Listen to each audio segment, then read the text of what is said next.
and Appropriations Committee. Let me be on record, it will not be business as usual.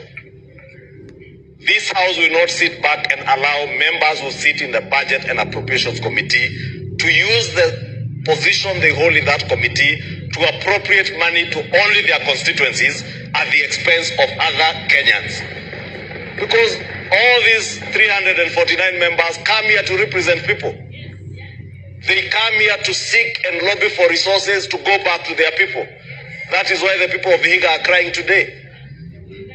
It is sad that you would find in a county that was to benefit from public participation, a national polytechnic in a county that was slated to benefit for public participation, getting a meager 10 million shillings, whereas in another county where a member in the Budget and Appropriations Committee sits in, a national polytechnic gets 250 million shillings. It is immoral.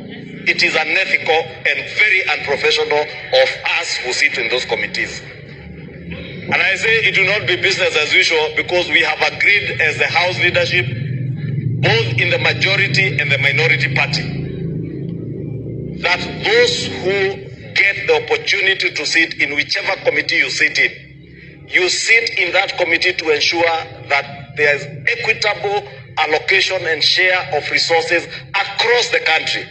The Budget and Appropriation Committee of this House has reached to the level where the chair of that committee, Mr. Speaker, now, members of Parliament are going to his constituency for benchmarking, Mr. Speaker. Benchmarking. And all of us are supposed to receive the same amount of NGD CDA, Mr. Speaker. What is making our members to go and benchmark in a colleague's constituency, Mr. Speaker?